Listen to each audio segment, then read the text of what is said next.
Okay, now we're live. Wow, we're live. Hello. Yes. It's about time. Sorry, everybody. We had to. I had to make dinner. You know, chicken cordon bleu tonight. It just took an extra little bit. So Nice. yeah. Nice. Unfortunately, I made Chuck late and made you guys wait here an extra 5 minutes. That's my bad. Anyways, let's Aura. Since you scheduled everything, you should introduce our special guest tonight. I'm very special. It's a very special guest. This is Chuck Huber. You may have heard of him from somewhere, probably, maybe. I don't know. It's possible. Possible, maybe from one thing or another. But no, he's taking the time to be here to chat with us. So if you look to the left of Aura's head right now, you will see some of Chuck Huber's. Wrong way, Aura. Look the other way. Oh, he's grabbing a pot. He ate it. There you go. There you Nice. go. He's one of them right there. Yeah. I like him. See, in the picture, you got Hiei, you got Kurogiri, you have Android 17, Dr. Stein, now Emperor Pilaf. Oh, and there's Austria too. a good smattering of my characters, to be sure.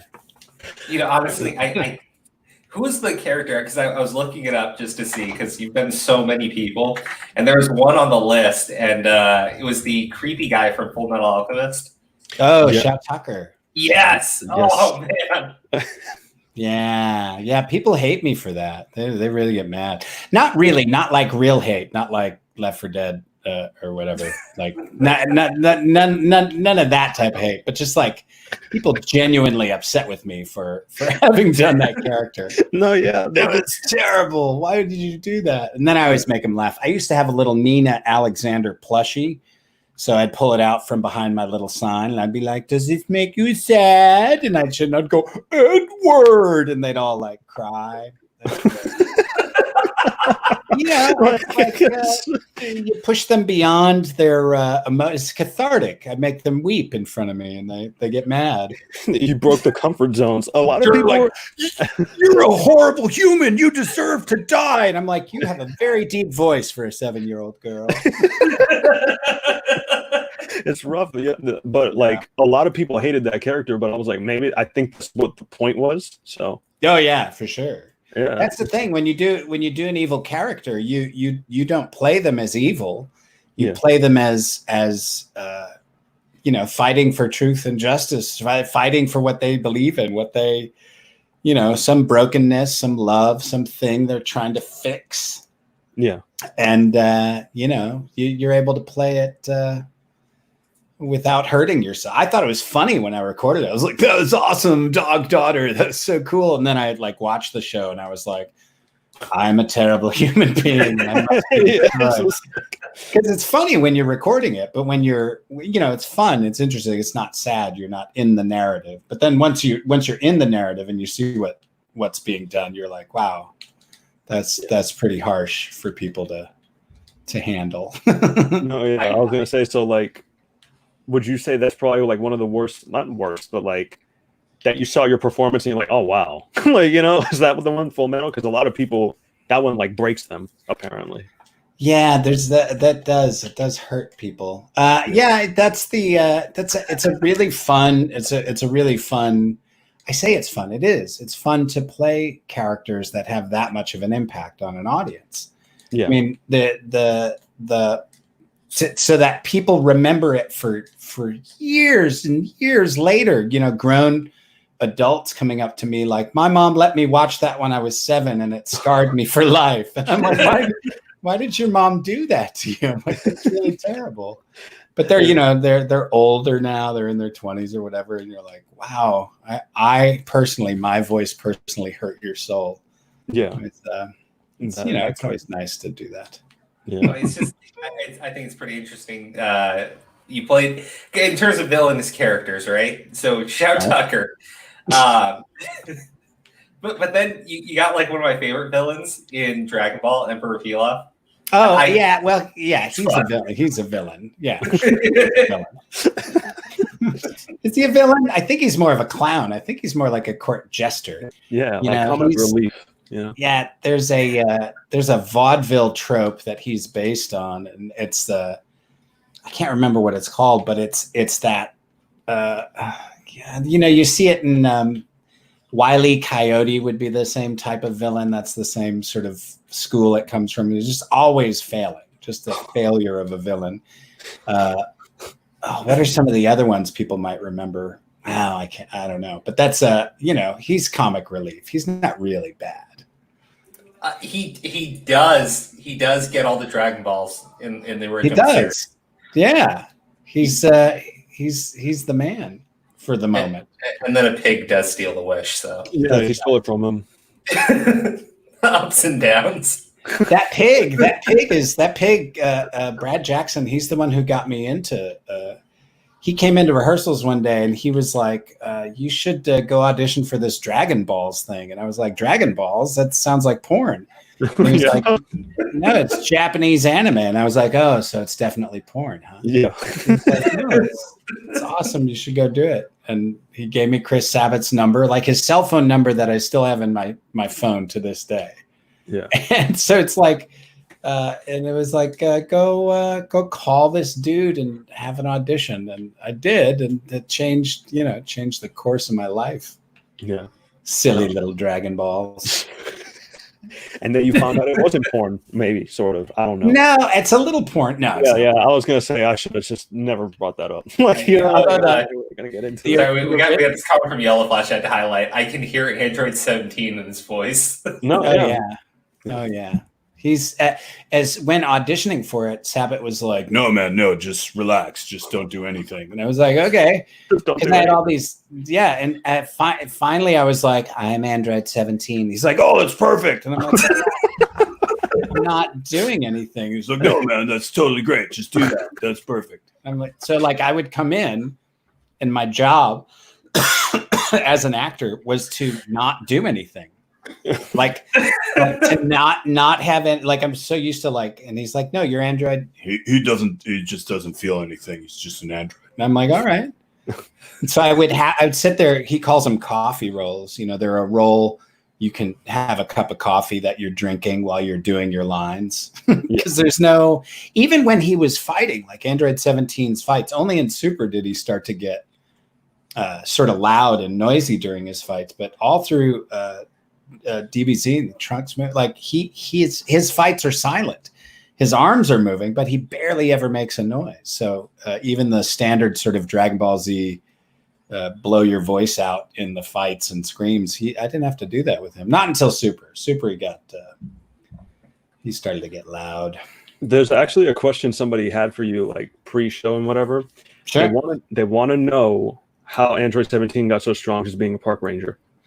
Yeah, I don't know. Have you ever been hiking? Like hiking all the time. Like I'm trying to remember who even asked that. I think it was Dave Marks. Dave, he got mountains make you powerful. That's all I can say. There you go. Mountains and nature make you powerful. I joked for years that because you kind of see him go a little park rangery at the end of DBZ, just raises that gun. And that's on two poachers. So he's, it kind of said what he was going to come back, but not really. But for years, I joked that he was going to come back as a tree hugging hippie, and he totally did. Yeah, and he's strong as hell. He won the tournament off of the power of nature. Look at that. Yeah, he did. Off of the love of animals. Yeah.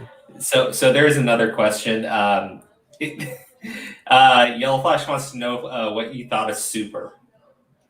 Oh, I love Super. Super was that's a magical to be able to come back to these characters that we loved and set us up and made our careers.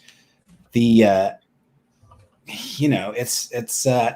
when they told me that I was coming back as Emperor Pilaf for this new, like I was like, who? Who am I? I'm coming back as who? And they're like, Emperor Pilaf. You remember? I was like, I know. I just can't believe he's coming back. That's weird. And they're like, no, he's got a big part in this. And I was like, oh, that's awesome. Okay. And so we had to dust off the voice and see if I still could rock it, which I could. So I was like, all right, let's do it. So it was, Super's, it's definitely DBZ for the present generation. I personally I like Super a lot, and I like Dragon Ball, and I like DBZ. I like them all for their own reasons. They're all interesting to me. They're literally different stages of my life, you know. Like I can kind of measure my life not in coffee spoons, but in Dragon Ball series. Yeah. No, yeah. What is it? Deep Humor has a question for you in chat. Where the hell were you hiding after Jiren supposedly killed you? That's a good question. I think I was I was just taking a break. Like there's some super green room that I can warp into and just chill for a while. Deep Humor, he was just rebooting, you know, like calm down. That's right. Just rebooting. Just rebooting. He just exploded. He was just resting. He was like, I'm tired. The plot didn't need him yet. He's an android. He was rebooting. He exploded. He had to come back. That's what happened. That's right. He's dramatic. He was trying to make a dramatic entrance. That's all He's just dramatic. We have a not so much a question, more of a statement from Mike Walters. I think it's for you, Chuck. All right. Dragon of the Darkness Flame. Oh, you mean Dragon of the Darkness Flame? Perfect. Thank you. You have no idea how awesome that was for me. I fucking love Hakusho. I love Hakusho. That's my favorite anime. Like that's awesome. Pix is loving it too. Says that they really loved your work as Hiei. I always say he's my favorite. I never knew I had fans until Yu Yu Hakusho. I didn't know people cared or any, because I was a big theater nerd. So I mostly cared about the theater scene in Dallas, Fort Worth, and the anime was just something I did to make money. And so I never knew people liked it or watched it. I didn't know it was popular. And then Funimation was like, we want to take you to a con. And I was like, okay. And I thought I literally, because I'd done convention work before as an actor. And that's where like oil and gas company will hire you to sit at their table and pass out flyers all day. So I figured it was something like that. Like I was gonna, I was like, okay, I'm game though. Whatever we need to promote the show, sure. So I thought I was gonna be like,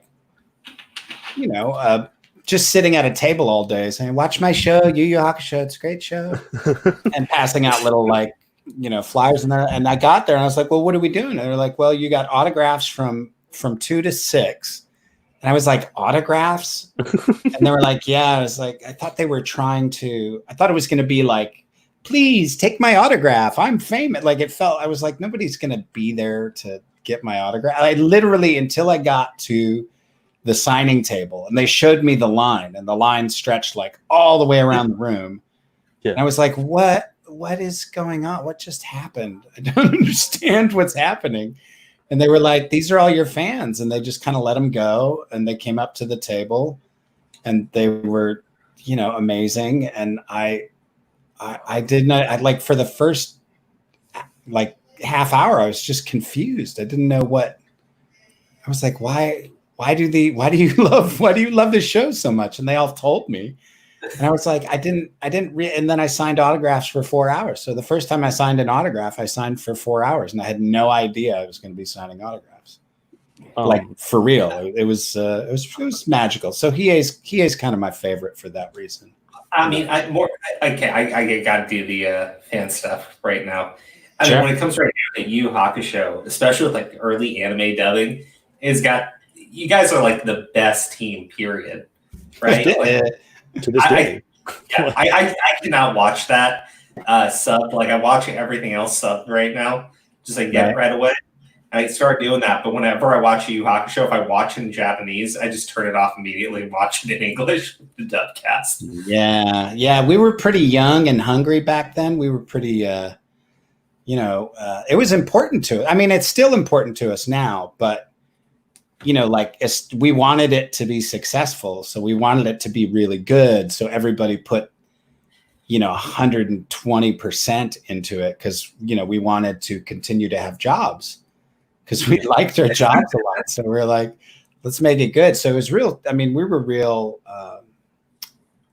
I don't know, we were real gung-ho, real, it was real important to us. It's still really important to us, but now because it's important to the whole world, it's kind of important at a different level. When it's just important to you and it's your project and you don't feel like the whole world is supporting it, you have a different sort of, take on it. It's like, it's more personal. It gives you more like a drive, you mean? Yeah, I mean, now we have to be amazing because it's a huge property, and so now we brought our A game back then, but now there's a different level to it. So the A game is expected. We brought our A game when we didn't have to, and now there's now everybody has to because of how big a property it is. So there's no question that people are bringing their A game, but back in the beginning, it was it was just us in our little studio, doing magic. And it holds up because, like, what is it? Each character has charisma and like really good personality, and the chemistry of the group is like really great. Like it feels like you're a team. Yeah, that's pretty fun. It's a good combo of attitudes for sure. Fun fact, Crow, I don't know if you noticed, but Chuck Huber was trying to be Yusuke. That was his original. Well, I shouldn't talk for you. Was it? Yeah, no, that's what I wanted to be. Like it came out and like we auditioned for it, and it was the first big. We did a couple. We did Blue Gender, which was like I think 8 episodes or 12 episodes, but this was the next like really big anime. So he wanted to lead in it. Yeah, and he didn't come into like the 5th episode. Yes. So I did all the auditions, and I heard they had started recording, but I hadn't gotten a call. So I was like, I was so sad because I thought I didn't get it, and I tried really hard for Yusuke because he seemed like the lead, and you're like, well, I want to be the lead. Yeah. Not really knowing my voice because I didn't know my voice back then. I just knew my acting ability. Yeah, and my voice wouldn't work for Yusuke. That's not. I don't have a Yusuke voice. I have a very I have a very Hiei voice. Yeah. So and then after like 5 weeks, they finally called me and were like, time to come in and do Hiei. And I was like, oh, I'm in the show. That's awesome. So by that time, I didn't care what I had gotten. I was just happy to be, working. Yeah. So, I mean, I'm sorry, like he is just still one of the best characters in that show. He's like, one of the most badass characters, probably. Yeah. Because I think just anime in general, like it's really good. He's very well known, man. Like he is a pinnacle. Like he made it into the Jump Force games. What is it? They just had a matchup with him in Death Battle between Sasuke. Oh, did they really? I did a Death Battle. Oh yeah, they did, and Hiei won, didn't he? Yes, I think he won. Oh, thank God. Because Death Battle gets like it annoys the crap out of me sometimes with the. I'm glad to know Hiei won. No, you got semi-triggered. Sasuke Wano would have broken my laptop. No, you're controlling everything. Don't do it. Stay calm. But that would be bad. Don't break the laptop. Didn't you voice Iron Man in one of the Death Battles? I did. I got to be Iron Man. They were like, "Hey, do you want to do Iron Man?" And I was like, "Yes." And there was it was my first sort of YouTube thing that I ever did, and it was pretty huge at the time. Yeah. So I was like, "This is a new world we're entering into." Like, this is like when it uploaded and they were. Like you watch the views, and it's like suddenly there were 150,000 views on it after like 10 minutes, and you're like, "Holy crap! There's a lot of people watching this right now." Yeah, it's very, very different from like watching you do a little indie movie or whatever. Yeah, you don't know if anyone ever sees it. Oh yeah, exactly. But we did have a question earlier. So basically, somebody wanted to know because you do teach a voice acting. What is it? Like a class? Is it a class per se? Yeah, I do. I teach voice dialect character class. We learn dialects and some other voice stuff and acting stuff. And then I teach a scene study class, which is they do monologues and scenes and a little Shakespeare. Yeah. And then Andy Field, I teach a little class with him. He teaches the business of voiceover. And then I think I'm launching an improv class in September. That's the one I was trying to remember. Yeah. And that's with Jonathan Pitts. He's the founder of the International Improv Festival in Chicago. He's a really amazing teacher, same philosophy as me. Oh, wow. But I do a lot of teaching online. Yeah. It's been good.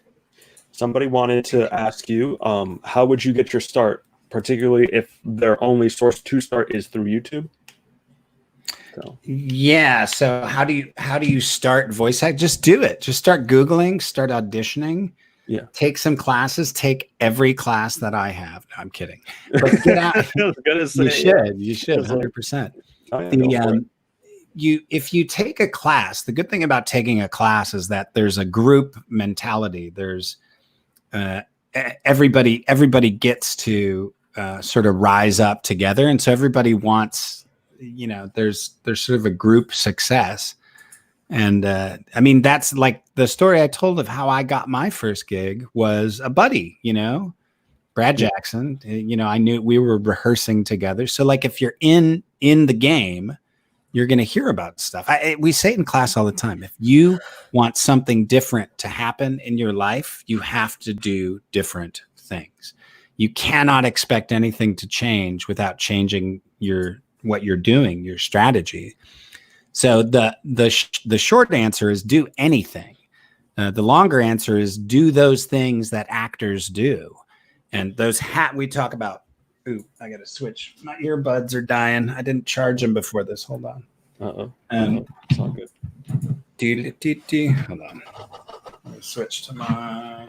Sorry. I totally understand the pain here. You're good. At least Crow, Crow didn't lag out and drop everything again. That's cool. I could probably. I just understand Chuck's pain right now. Something's always going wrong on my end. Crow's like, thank God it's not me. Thank God it's not me. All right, I am back. Can you guys hear me? Yes. Oh, good. Glad to hear it. Yeah. What was I saying? Habits. To like creating the habits that the habits that make you feel like an actor. What do actors do? They audition, they look for auditions, they study other actors, they take classes, they, do workshops. It's never going to happen by not doing something. You got to do something. Yeah. Would there be something somebody could do if they couldn't afford said classes or something, or would they just pretty much practice their demos, send them out, get feedback? Absolutely. Like look for places to audition, start small, but there's tons of places to audition online. Andy Field covers most of that. So I don't really know. As a matter of fact, that's why we started working together, because he built his career from the ground up. He was a teacher and he's like, I'm going to be a voice actor full time by this time next year. So he works and he makes his money doing that. And, but yeah, he always says, just Google it. Just start Googling, go down the rabbit hole of where are all the places to audition. Yeah. And then just start auditioning. Yeah. See, look at that. There you go, Joker. See, it's not all hope is not lost. You can definitely do it. Yeah, and it's you. If you're incredibly successful in this business, you fail 95 to 98% of the time. So if you're failing 100% of the time for a year, you're not. That doesn't mean anything. It's you have to just keep pushing. You have to keep putting yourself out there. Yeah. So besides just voice acting, because you do other mediums, right? You do video games and other sorts of media. Correct? Oh, yeah. Borderlands 2. Borderlands 2 is a fun one. Yes. He just Crow knew it. He was just like, I knew where you're going. Yeah. Borderlands 2. Yeah. Okay. He beat me to it. But that was a fun game. That was a really fun game. Yeah. So how did you get involved in Borderlands in voice acting for that? Were you contacted? Did you hear about it and you put out like a? I guess I really don't understand how you go about finding these different opportunities, right? Yeah. So, but I mean, when Borderlands came out, it was the first round of recording, at least, was out of Okertron. And so I was on their roster over there. And so I just got brought in. They were just like, here's Chuck. He can do an Irish dialect. And then they threw me on like 4 other characters. And, I just was given the job, literally just given the job. It's networking. It's who it's auditioning. It's I have an agent. I've had an agent for years. Agents send you auditions, and now that the industry is as large as it is now, it's a little bit more formalized. It's a little bit. In the early days, it was very loose, very, very loose. I always joke that there were 6 of us doing all the voices back in the day. Yeah. Because in fact, we did have a podcast with Ruben Langdon at one point. We just got to talk with him, and he said nothing but good things about you. In fact, Ruben's my brother. Ruben is my brother. When we see each other, it's like we both have so much information to give each other, and it's from similar but different sort of schools of thought. Yeah. And I look at him and I'm mystified by what he does, and he looks at some of my stuff and he's mystified by it. But we both, I don't know. He's my brother. That's all I can say. Ruben's my brother. Oh no, yeah. So he was basically going over some of the characters that he likes in video games. So like, I'll just phrase it this way. I'm like, which one do you have a more niche for? Do you have more fun doing like anime? Do you have more fun doing video games? Is it all just fun to you? It's all. I'd say my favorite is doing stage plays, but they don't pay at all. So it's hard to make a living off money. And right now there is no theater, but theater is absolutely my favorite. Second behind that is doing a film with my friends, making a movie with people I love, being on set with them, whether I'm a lead or just got 2 lines. What goes around comes around, but like supporting my friends making films, that's probably. And then the voice, I'll tell you this, the voice work is the easiest. The voice work is, it's hard and it's craft-like and you have to do work. Yeah. But, you can do it in shorts and a ratty t-shirt. You don't have to go to makeup. It's air conditioned. There's only 2 people you're going to piss off if you suck. Yeah. Like if you're sucking it that day, you're just going to frustrate the director and the engineer. If you're sucking it on set, there's 80 people and a helicopter flying in and the traffic's been held. Like you can't not bring it. Like you have to be able to bring it. Yeah. But the voice acting, and in the voice acting, I get to do characters I would never get to do in television or film. So that part's fun. Yeah. Because I was like, is there any time like you just felt like you got to be like extremely creative with what you do, or has everything been like everybody else's plan? I get to flex my creative muscles. I made a movie called The Fragility of Seconds, and it was literally 3 of us jumped in a van and went to Mexico and made a movie. Barely a script. Fun. We kind of wrote the script out on the drive down. It's like I knew you were going to say that. That sounds like a movie in itself. Yeah, it was. I almost got killed by a swarm of killer bees. There were drug dealers tried to kill us at one point. What is this? Is that the movie? Or is this the movie? This was just filming the movie. Although there were drug dealers who tried to kill me in the movie too. We kind of wrote it in. Or we premonitioned it. It was a little dicey at times. It was a little dicey, but that's what made it so fun. Okay. We were at one point, we were looking for someone to play the Godfather, sort of the drug, the criminal boss, as it were. And they were like, well, why don't you just ask the Godfather? And we were like, what? Yeah. They're like, that's what everyone calls him. And we were like, okay. And at one point we were driving out in the middle of the desert to a location that he was going to let us use, a little cabin. Okay. And you literally hooked the cabin up to your car battery in order to get lights. And I was like, I think we're about to be killed. It just kind of felt like we were about to be killed. But no, he was super sweet and very nice. Everybody was, except the drug. Except the cartel, Chuck. The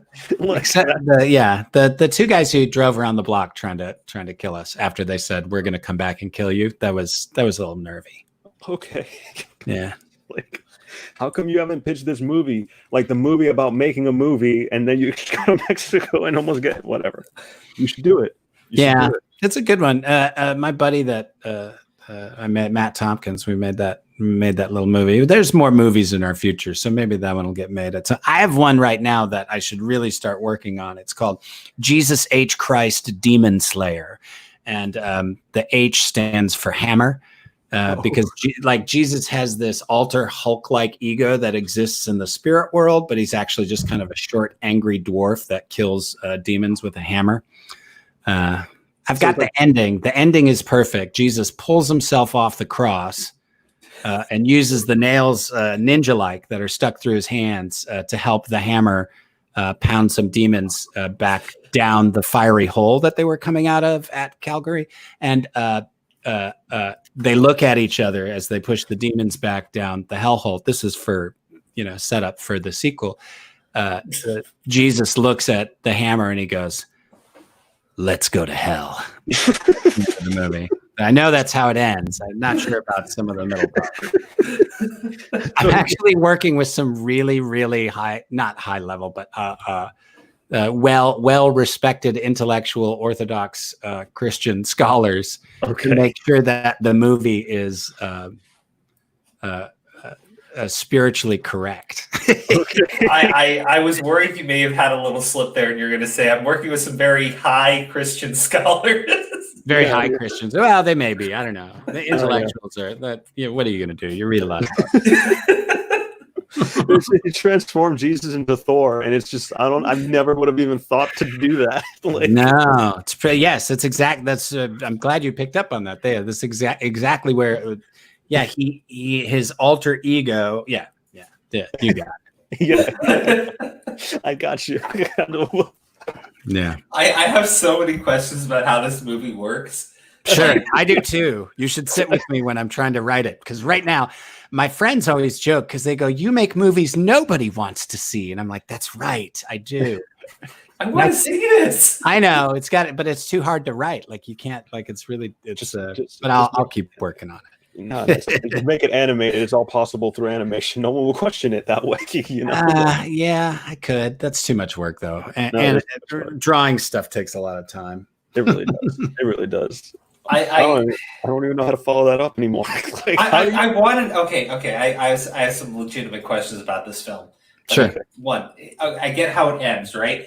How does Jesus get put on the cross? Obviously, it can't follow the same biblical story word for word. So no, you misunderstand. My primary text is exactly as historically accurate as I can be, and then the spiritual battles that are fought in between that absolute accuracy, Jesus will have his alter ego dwarf, the hammer, doing his stuff. Like you take a scene like where he casts the demons out and throws them into the herd of swine, and the herd of swine go drown themselves. Like you read that in scripture and you're like, whatever, that's weird. But then you try to write it, and you write it like a battle scene. Because I always just say he did this thing, but they never say how he did it. So how does he get all those demons into those swine? What does that battle look like? Everyone always pictures it like he just said a thing and stuff moved and that was it. They never fill in any of the details. It was probably way more exciting. Lazarus rising from the dead, that shit is scary. Yeah. You know what I mean? Like that's some monster level stuff for sure. I mean, if anyone thinks it's weird, I mean, what's his name? Kevin Smith made the Dogma movie, and there's literally like a shit monster in there, so no one should complain. Yeah. Yeah. I kind of picture actually one of the themes I want to work on, because I want to write the story of a rebellious son rebelling against his father because his father was such a dick. Father was like, his father was like, his rules were crappy and like his rules sucked. And they were like eye for an eye. And he's all like, got all mad and like flooded everybody. So like, this is a story about a son who's like, my dad's rules were whack. Let me give you these new love rules. And like, it's I'm a big fan of the Book of Enoch. The Book of Enoch was like straight up Christian. That was in the Bible till the Romans took over. So for 300 years, Christians read a story, Book of Enoch, highly recommended. Basically, it's about aliens. It's pretty awesome. Yeah. I see. Yeah. See where it's going. Spaceships and aliens. I don't know. There's stuff in it. Lots of fun stuff. We actually got like this little segment, and it's because of Ruben that we could talk about aliens for a little bit. All right. Yeah. So okay. Hold on. Yeah. Chuck, we got to ask the question, right? Do you believe in aliens or not? Here's the deal. I have a very I can absolutely entertain the I can use math. I can look at I got a 8-inch Dobsonian telescope. I love stars.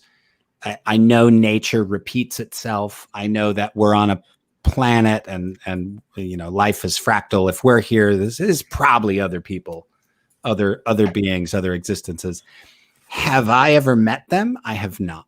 Do I know how they function in this world and communicate? No. And do you maybe need to know how that works in order to communicate?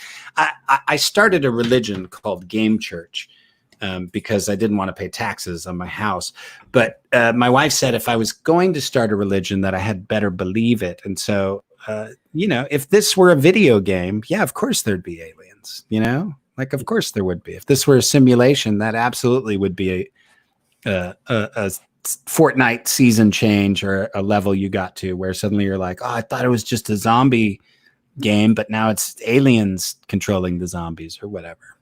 Yeah.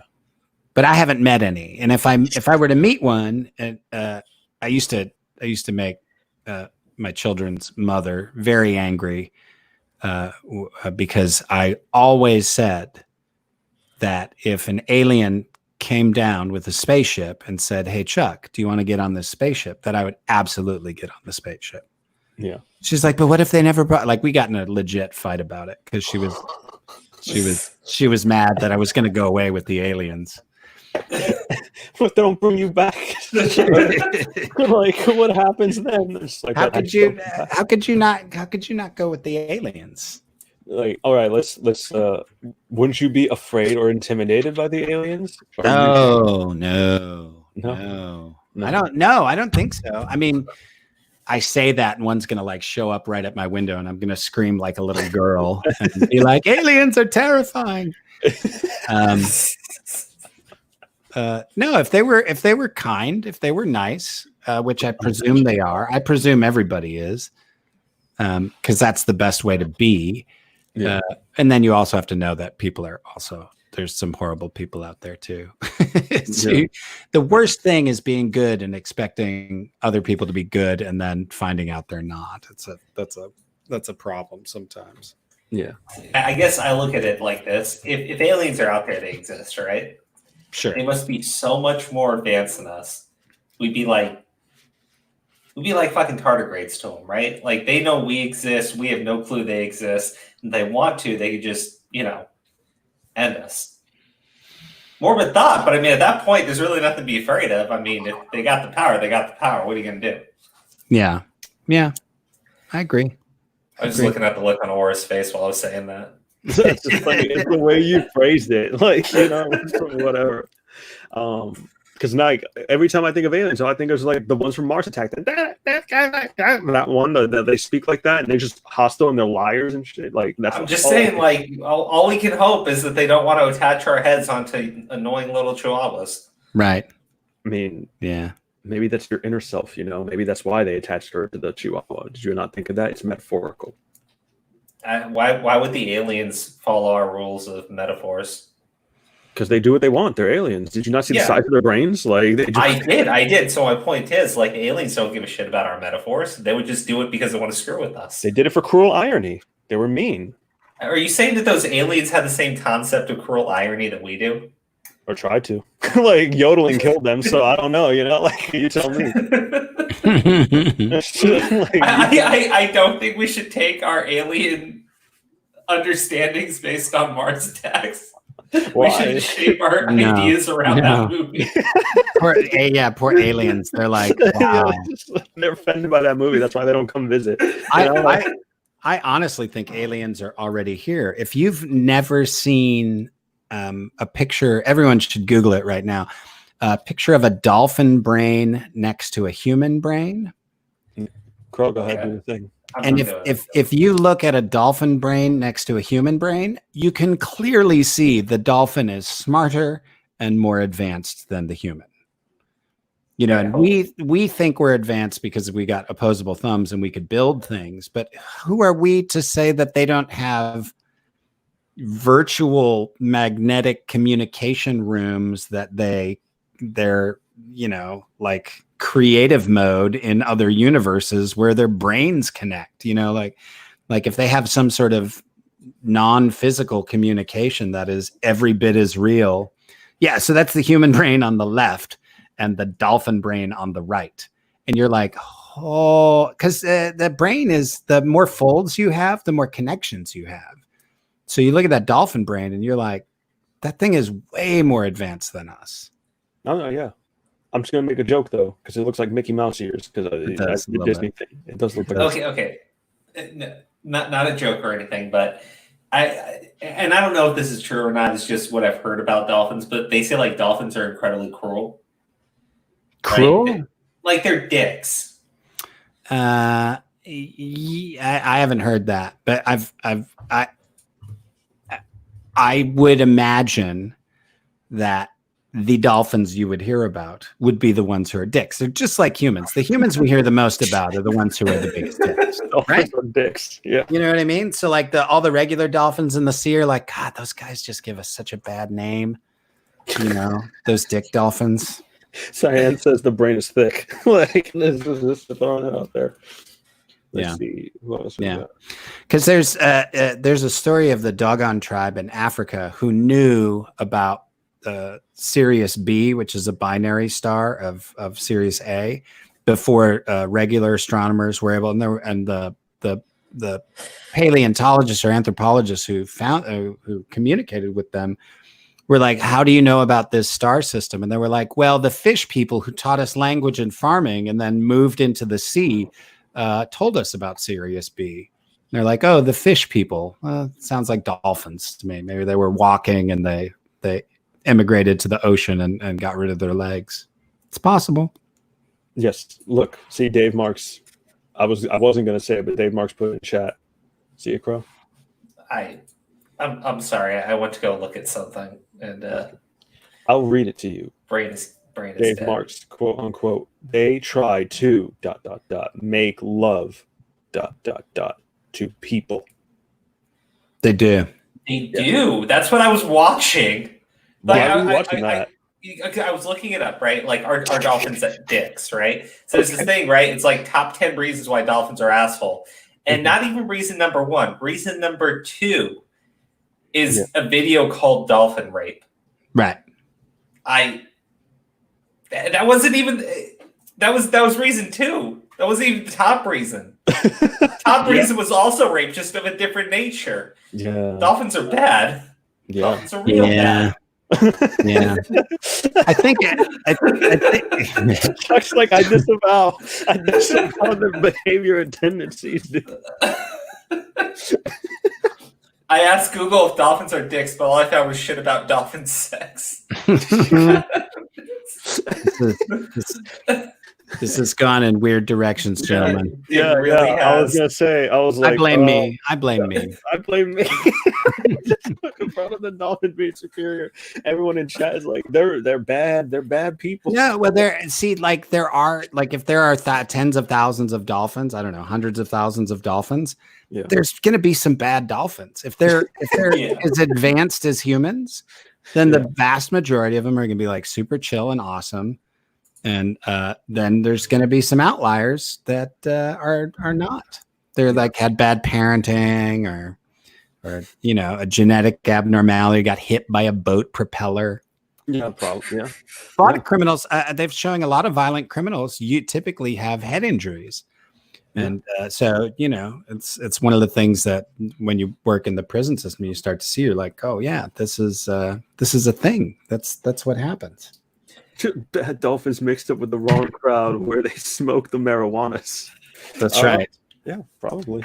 Probably chew on it. I'm not sure there's a lot of smoking in the water. It's like seaweed form, Rev. It's seaweed form. I don't know what it is. Anyway. Hashtag dolphin me too.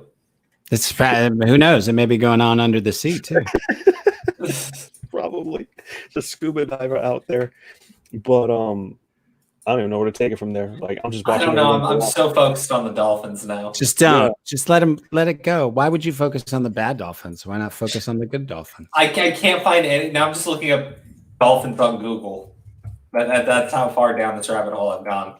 You should. There's a dolphin who like some guy dropped his iPhone and the dolphin like went down and got it and brought it back up for him. Yeah, look at that. There's a thing, Crow. Dolphins love technology. Yeah, and people, maybe too much sometimes, but still. It's true. Hold on. Let's follow down the rabbit hole that dolphins are evil, right? Well, people say that phones are bad for you, so maybe that's why the dolphin was returning the phone. That's true. It's like, here you go, dumb human.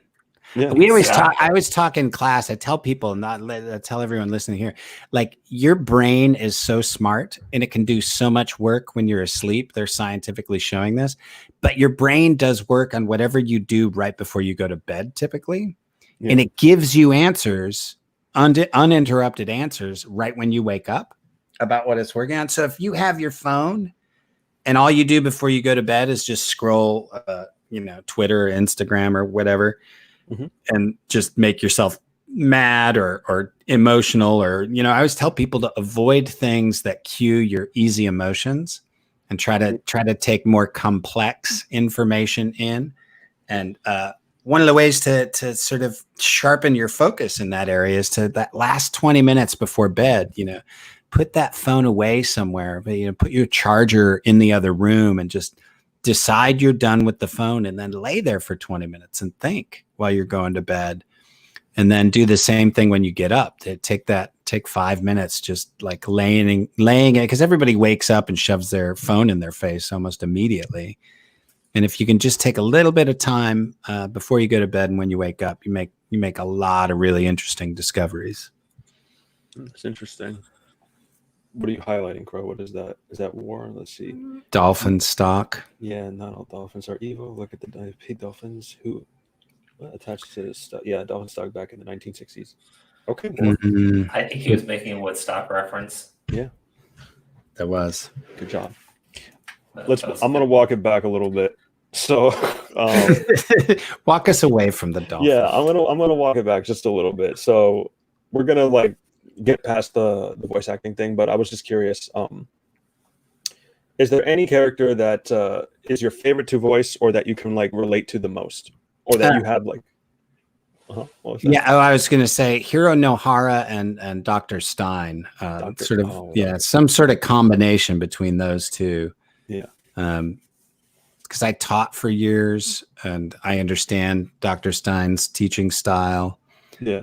No, I'm still teaching. What am I talking about? I've been teaching for 36 years, I guess, 35 years. Wow. Yeah. Been doing that a long time. And isn't Dr. Stein also kind of like a prankster at sometimes? Yeah, he's a little bit of a prankster. He does not mind pushing the envelope to make a point, which is definitely something that I don't mind doing. Yeah. Taking little risks here and there. Yeah. To get people to think about stuff in a different way. I enjoy that. Like the dolphins, right? Like we just did. I don't know about those dolphins. How are you walking it back and then you walk us right back? I know, right I'm back. Just curious. I'm just curious. Okay. Answer every question in dolphin. Sound like Family Guy. Sound like Family Guy. So I guess just to transition away from the transition that we tried to do away. Sure. Because you said the theater is kind of more of your actual passion, right? That's what you really enjoy doing. Yeah. You told us when it came to the voice acting with anime, like Hiei, right? One of your favorites. Right. What about when it comes to theater? Is there any character that you specifically felt you kind of, I don't know, like really sort of made your own? I did my last show at Theater 3. I got to play Sherlock Holmes, and he's a really fun character to strap on because he is always the smartest person in the room, and he's always thinking, and he's always discovering. Like he was a lot of fun to play, and it was also a group of people that we all very much enjoyed hanging out. Real good group of Dallas actors. Having just a blast doing a fun Sherlock Holmes.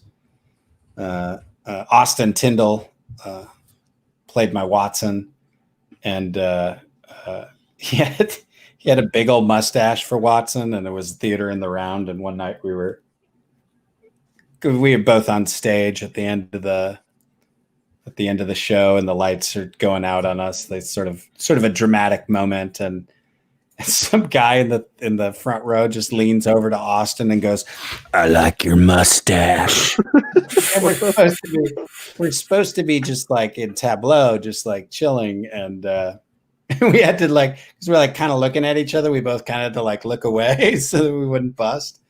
But that's why you love theater, because you're right there with the people. I don't think I could stop myself from laughing. Are you sure? If that happened, I would just be dying. I could probably see it too. I don't know. Yeah. You could work your way through it. You could work your way through it. Did you play like the the smart ass version of Sherlock? Where he's so smart. He's like the smart ass about it. Like he kind of he's arrogant, almost like the Robert Downey Jr. one. Yeah, and he is arrogant, but that's not because he's arrogant. He's just right. And that's how you play it. It's just it's kind of spectrum-y. I have that sort of spectrum nature in me too. Yeah, which is it's you can see how things are, and you can see how they should how they should be put together. Yeah. But I don't know. That's what I like about him. Yeah, I was gonna say. So it's basically like you're kind of just playing yourself a little bit. You highlight the parts of yourself that are like the character. Yeah. And then you kind of twist up other parts of yourself that aren't like the character to make them look like the character. And you find the reasons that you have for believing what the character believes, and you kind of mix it all together and create your own version. Yeah. And what is it? Conventions. I heard you were blasted conventions. I enjoy the conventions. I miss them a lot. Yeah. Not a lot. I did them for a long time, so having a break is never a bad thing. But I feel badly for all the artists that I know, and even a lot of the voice actors. For a lot of the voice actors, the conventions were the bread and butter, and everybody's having to figure out how to do other things to survive. Oh yeah. But yeah, the conventions are a lot of fun, for sure. I was gonna say, is there any specific crazy convention story that you recall that you want to share, or not? Nah, I one time a girl asked me to touch her glass eye. That was weird. I was not expecting that at all. I was like, hell yeah! And it was in the middle of a panel, so she came up to the front, and I'm poking this girl in her eye. Yeah. Yeah, she had a fake eye. If someone with a fake eye says, "Will you poke my glass eye?" You're like, you definitely say yes. No, I don't. I definitely don't. Yeah, I don't even know how to approach. I'd be like, "You're lying," I just be like, "Yeah." That's the thing about conventions that makes them so awesome, is anime conventions in particular, because that thing that normally is the thing that you don't want to highlight, and this girl feels comfortable enough to say, "This is my thing," to everybody look at it. It's like that's the deal with conventions. They're so supportive of people. Do you know who the Green Ranger is? Tommy Oliver, or what's his real name? Jason David Frank. Yeah. He almost died. They tried to kill him in MegaCon, I think. I'm almost sure it was MegaCon. Did you hear about that? No. Yeah, somebody came in. All right, him and the Red Ranger, I forgot his name. but Austin Jones, I think it is. Sure. They weren't getting along online or whatever. So I think one of his fans was going to kill Jason David Frank in Austin's honor or something. And he came in. Everyone thought the gun was a prop, and they stopped him in time. But he was going to go kill him. He almost killed him. The Green Ranger almost got assassinated. That's insane. That's weird. Yeah, it's insane. Yeah, that's weird. People take some things too seriously. Oh, it wasn't Megacon. There we go. Yeah, there you go. Yeah, people do. People can take things seriously. There's I don't know, man. The world is going through a lot of changes very quickly, and that's always very dangerous. That's why I don't know. Change is always very scary, and so it's a different. The internet has done things to the way the world works in so quickly. I was telling my wife that I identify more with the 1920s than I do with the present age, because I growing up in the 70s and 80s. My childhood was way more like the childhood of someone alive in the 20s or even the 1850s. It's more like that than it is like today is, just because of all the technology. Yeah. It's a completely different world. Yeah. Crow, bring John in. He's right there. I was looking for a good transition. Yeah. Well, like, I gave it to you. I'm like, he's been there. Why you always lying? How you doing, John? Hey, what's up? What's going on? Hello to everyone. Hello, Chuck. Hello. Hola. ¿Cómo estás? Anyway, Chuck, this is our good friend John, Toy Bounty Hunter. Hey, Toy Bounty Hunter. Yes. What's going on, Chuck? Yeah, we share a mutual friend in common in Ruben. Ruben's a dude, man. He's my friend. He's a good guy. Good guy, Ruben. He's my brother.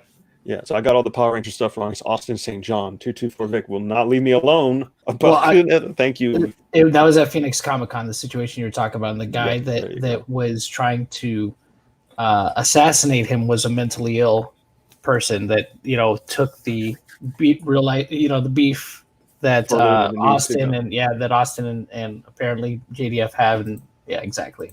Yeah. Really took it to heart. Yeah. So like security over here is like completely like tightened up and everything because of that. But anyway, like, I mean, and that's the thing. It only really takes one person, because most people I don't think are bad, right? Most people wouldn't do something like that. So I think that's why for so long it was probably so easy to do something like that, because you'd never assume that someone would go that far. But it only takes one guy, right? I mean, it does. It does. That's the thing, is that there are broken people and there are evil people, but there are way more regular people. Like so many more normal people than there are outliers. It takes everybody kind of working together to make this to make it magical, to make it a wonderland again for us. Like it was when the internet just started and we were all friends.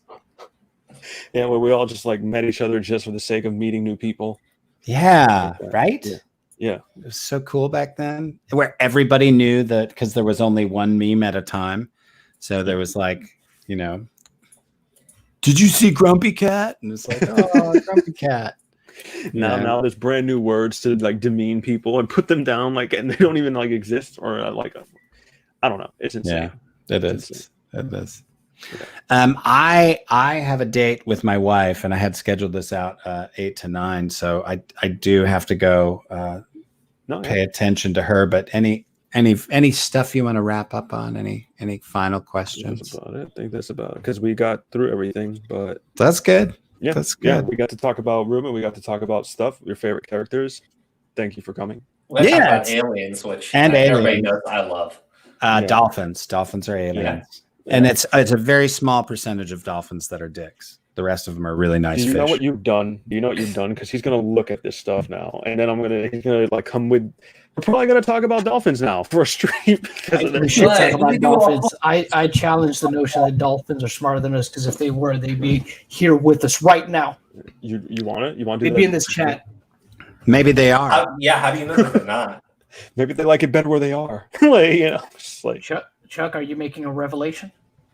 I just want everyone to know I am a dolphin. Oh, there it is. okay. Well, guys, There it is. You guys got it first. Yep. Yeah. All right. I'm uncomfortable.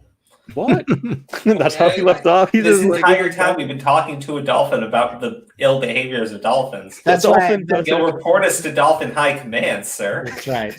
That's right. They're in a spaceship somewhere off. They're in a spaceship in the water. They're right. not really swimming. It's a spaceship they're driving. They're gonna fall. Thank They're you, gonna Dave. fly out of the water like they did at the beginning of Hitchhiker's Guide to the Galaxy. That's right. That's right. Everything in was the a beautiful Hitchhikers is scene. true. That's totally true. But we won't hold you up anymore. But thanks for everything. Yeah. really Thank you appreciate so it. much. Yeah, my pleasure. Thanks for having me on. No problem. Chuck has a Twitch. I'm going to be pushing that, and All so right. does his son. I'll push them both Yeah. actually. Yeah. And then Now Voice This starts tomorrow. Now Voice This 6. So you can register up until I launch the first challenge. So Yep. that There you first challenge starts next tomorrow at some point. We'll put it in the description and everything. Help push it. So All right. Thank you, brothers. no problem. You take care. Thank you, See Chuck. you guys. Have a good Enjoy your night. night. Take care, Chuck. Bye. Take it easy. Adios. So yeah, John, where have you been? You went to go eat? Sorry, I was late. I had to eat some pho. What'd you eat? Pho. Fun. Pho? Oh, Yeah, you were that just cussing me out. I was like, okay, yeah, whatever, man. Oh man. It's like Got good to some- have you on too. Aura, it's not about you. Pho is a beautiful Vietnamese noodle dish. Yes. All right, you arrogant Fantastic. prick. Maybe I you're couldn't- top part dolphin too. I had to do it. I'm sorry. It was just. Buddy, everybody understands the deliciousness of pho except for Aura here. Who, I've never for some had reason- pho, motherfucker. I'll You take also it. never had a goddamn sandwich. You keep Yeah, asking. because for you one. never fucking gave me the sandwich, dude. You never gave me the sandwich. I wouldn't ask for the sandwich if you gave me the sandwich. Don't you think How that? do you even know you like sandwiches if you've never eaten a sandwich in your entire life? Maybe if you give me one, I would probably answer that question for you. You don't even know what you're asking for. Oh my god, because you haven't given me anything. That's why. Listen, bro. Listen, on your next day off, I'll take you to Vietnam, bro. Let's go. We'll go to Vietnam? We'll Have you go been to to Vietnam? Vietnam, bro. We'll go to Vietnam. Yes, okay, that's fine. But like Vietnam's, dude. shut up. Because there's a He's soup offering spot to called take you to- Vietnam's. There's a soup spot called Vietnam's, like nom nom. You know, like that's what I'm talking about. I was like, yo, have you been to Vietnam's? You want some ramen? It's dope. Why are you having? Okay, why are they serving ramen at? I can't. It's not my restaurant. Like, what are you talking about? It's not my restaurant. I'm just going there for the soup. You go to a Vietnamese restaurant to get ramen. Yes, fool. It's I'm ending delicious. this And when you stream. get over here, No, we'll go together. Look,